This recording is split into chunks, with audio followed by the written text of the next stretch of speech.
जय भीम, नमो बुद्धाय साथियों। तो पिछले कई दिनों से मैं वीडियो नहीं बना पा रही थी। तो साथियों, उसकी वजह मैं आपको बता देती हूँ। क्योंकि एक तो घर में शादी थी, तो शादी के चक्कर में वीडियो मैं नहीं बना पाई थी क्योंकि घर में शोर शराबा था, काम चल रहा था। और दूसरी वजह यह थी कि हाथ में चोट भी लगी हुई है, ये देखिए। तो इस वजह से भी काम नहीं कर पा रही थी मैं, वीडियो नहीं बना पा रही थी। तो बाबा साहब की जयंती की ही वीडियो बना पाई थी क्योंकि अ, वहीं तक उसके बाद ही शादी का जो काम था वो शुरू हो गया और उसमें व्यस्त होने के कारण वीडियो नहीं बना पाई। तो साथियों, माफ़ी चाहती हूँ इस बात के लिए। और अब थोड़ा बहुत समय मिल रहा है तो मैं वीडियो बनाना अब शुरू कर रही हूँ। इसी बीच इतनी सारी घटनाएं हो चुकी हैं दलित समाज के ऊपर। जो हमारे दलित समाज के भाई हैं, बंधु हैं, उनके साथ इतने अत्याचार हुए हैं और मारपीट की घटनाएं सामने आई हैं। जैसे कि बाबा साहब की जयंती पूरे देश में हर्षोल्लास के साथ जैसे मनाई गई थी, लोगों ने धूमधाम से मनाई थी और एक जज्बा भी लोगों के अंदर था। तो उसी बीच साथियों, मेरे पास कई वीडियो आई थी जिसमें अ, ऐसी वीडियो थी जो अ, मनुवादी जो विचारधारा के जो लोग हैं, घोर मनुवादी हैं, उनके द्वारा हमारे दलित भाइयों के साथ इतने अत्याचार किए गए, उनके साथ मारपीट की गई। एक जगह तो ठाकरों द्वारा अ, 2 भाइयों को भाले से वार किया गया, उनके सीने पर वार किया गया और उनको बुरी तरीके से घायल कर दिया गया।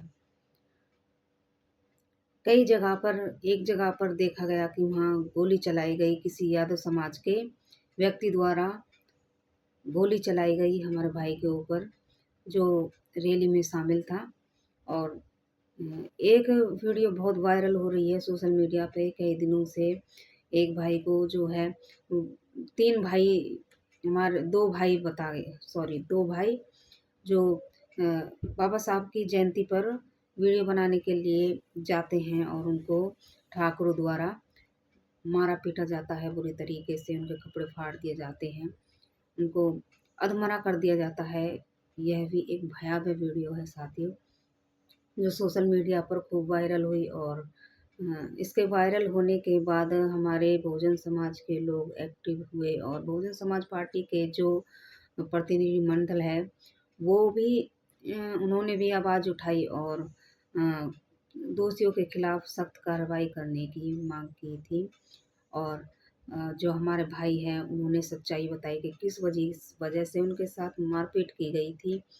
अ, क्योंकि अ, अगर हम अपनी मजबूती एक साथ, अपनी एकता नहीं बना के रखेंगे तब तक दलित समाज के ऊपर साथियों इस तरीके से ही घटनाएं सामने आती रहेंगी और इसी तरीके से हमारा दलित समाज जो है शोषण का शिकार होता रहेगा। तो मैं अपने बहुजन साथियों से यही अपील करना चाहूँगी कि अपने साथी जो हैं दलित समाज के लोग हैं, उनको ज़्यादा से ज़्यादा संख्या में जोड़ने का काम हमको करना चाहिए।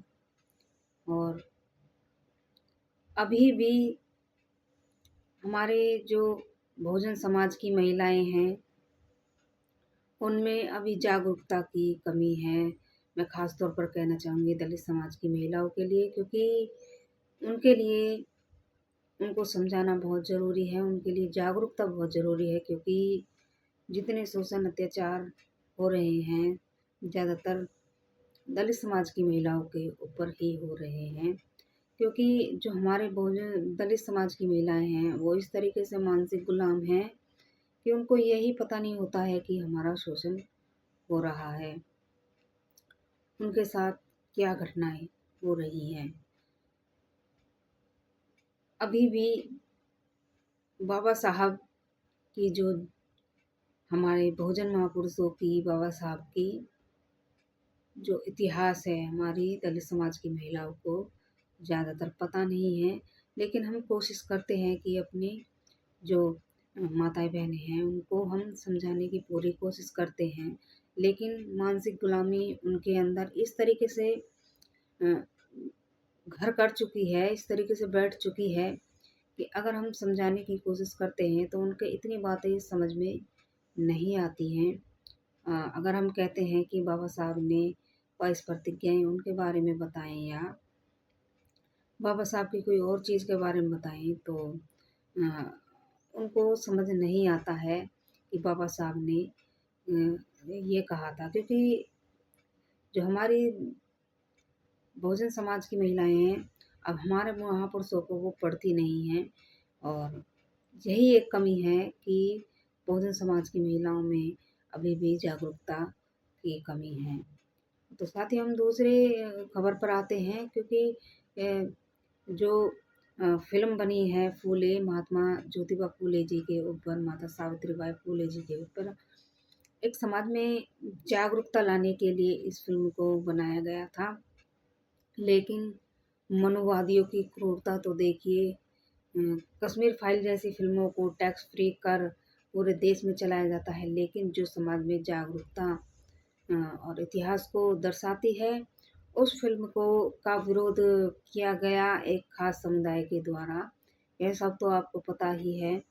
और अ, स्क्रीन ना मिलने के कारण जिस तरीके से इस फ़िल्म को अ, जिस तरीके से इस फ़िल्म को रिलीज़ होना चाहिए था, उस तरीके से फ़िल्म रिलीज़ नहीं हो पाई है और कुछ ही चुनिंदा ही सिनेमाघरों में इसको दिखाया जा रहा है। लेकिन फिर भी बहुजन समाज के लोग इस फ़िल्म को देखने के लिए पहुँच रहे हैं, अच्छा रिस्पॉन्स मिल रहा है।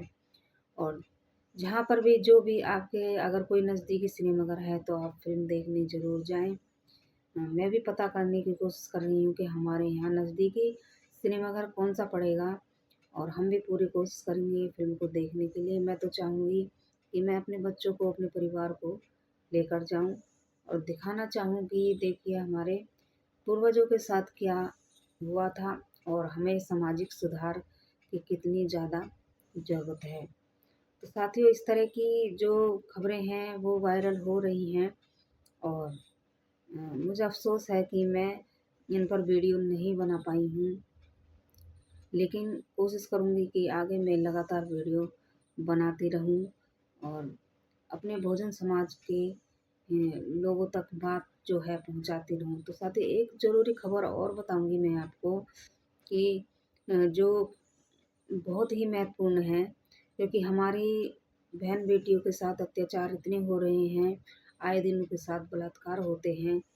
तो बलात्कार जो होते हैं वो एक मुद्दा ये भी है कि हम अपनी बहन-बेटियों को अकेला ना छोड़ें और जहाँ तक संभव हो सके उनके लिए थोड़ा पहरा बनाए रखें, क्योंकि उम, किस भेष में कौन-सा गिद्ध कहाँ पर बैठा है, कुछ पता नहीं होता है। क्योंकि मैं तो एक जागरूक महिला हूँ, उसके बावजूद भी हमारे साथ अगर हादसा हो जाए तो मैं समझ सकती हूँ कि जो उम, इस चीज़ से अनजान हैं उनके साथ क्या हो सकता है। क्योंकि कल की ही घटना है कि मैं स्कूल अपनी बच्ची को स्कूल छोड़ के भी आती हूँ, लेके भी आती हूँ। तो दोपहर के टाइम पर जब मैं अपनी बच्ची को स्कूल लेकर आ रही थी, स्कूल से घर लेकर आ रही थी, तो उस समय जो हादसा हुआ है मुझे सोचने पर मजबूर करता है और मैंने सोचा कि मैं अपने बहुजन समाज के जो साथी हैं उनके साथ साझा करूँ और जानकारी दूँ कि उनको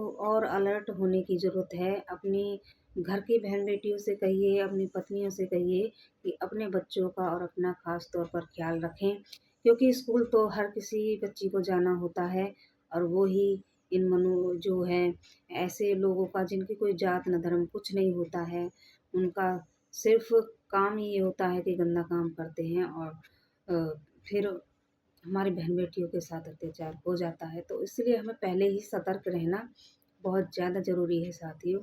और क्योंकि जो घटना हमारे साथ हुई थी, तो मैंने सोचा कि मैं आपको बताऊँ कि जब मैं अपनी बेटी को लेकर आ रही थी, तो मैं वहाँ पर एक लेडीज़ दुकान पर रुकी थी कुछ समय के लिए, क्योंकि मुझे कुछ सामान खरीदना था। तो वहाँ पर खड़ी हो गई थी मैं और मेरी बेटी खड़ी हो गई थी।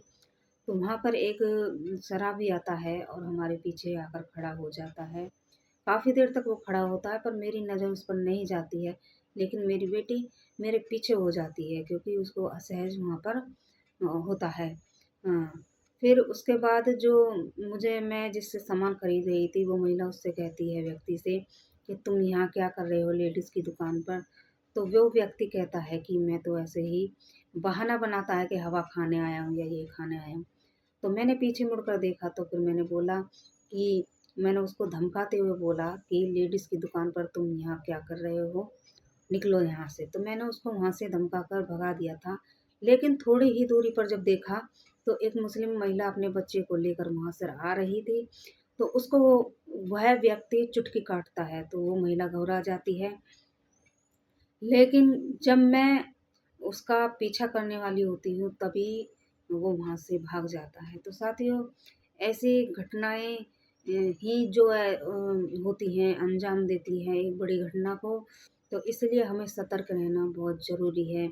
क्योंकि वो महिला तो इतना सहम गई थी, उसके साथ अगर इस तरह की छेड़छाड़ होगी तो उस चीज़ का शिकार हम भी हो सकते थे। अगर मान लीजिए अगर मेरी बेटी अकेली होती तो उस समय उस व्यक्ति का सामना मेरी बेटी से होता तो क्या होता?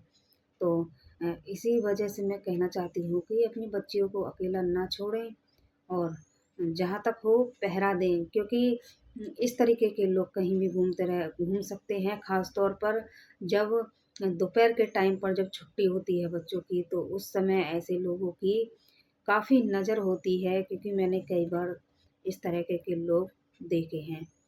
तो मैं यही कहना चाहूँगी साथियों और मैं आगे से वीडियो डालने की कोशिश करूँगी। जो भी खबरें मेरे पास आएँगी वो खबर मैं आपके साथ साझा करूँगी। मिलते हैं फिर आपसे अगली वीडियो में, तब तक के लिए जय हिंद, नमस्कार।